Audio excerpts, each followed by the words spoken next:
ప్రభుత్వ ఉద్యోగులు ప్రాణాలు కోల్పోయారు అన్నటువంటిది లెక్క చెప్తున్నారు.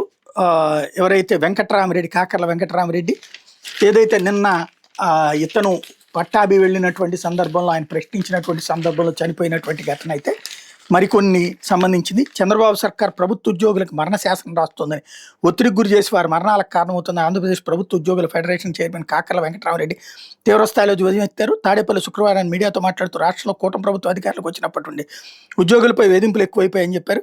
వీడియో కాన్ఫరెన్స్లు, టెలికాన్ఫరెన్స్లు, అసాధ్యమైన సర్వే టార్గెట్ల పేరుతో ఉద్యోగులు మానసిక క్షోభకు గురి చేస్తున్నారని విమర్శించారు.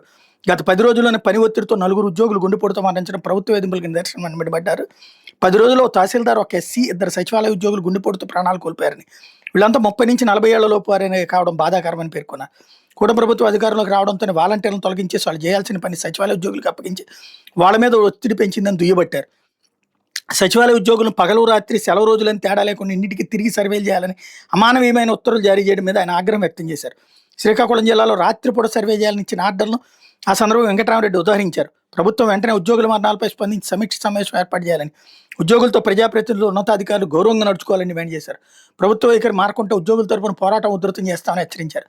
ఉద్యోగులు ఐదారిపడంగా ఓపికతో ఉండాలి, మంచి రోజులు మళ్ళీ వస్తాయని కాకర్ల వెంకటరామరెడ్డి పిలుపునిచ్చారు.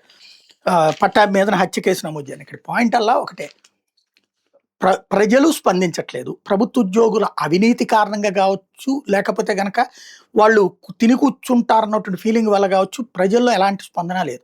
ఉద్యోగ సంఘాలకు ఏమైంది?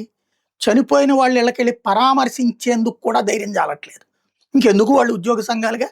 అసలు నిజమా కాదా ఇది? ఉద్యోగ సంఘాలు చెప్పండి, ఇది నిజం కాదు, తప్పుడు ప్రచారాలు చేస్తుంది వైసీపీ, వాళ్ళు తప్పుడు చేస్తున్నారు, మా ఉద్యోగులందరూ కరెక్టు, వాళ్ళు గుండాగడంలో తప్పేం లేదు, వాళ్ళని నిలదీయడంలో తప్పేం లేదు అన్నటువంటి పాయింట్ అన్న చెప్పచ్చు కదా.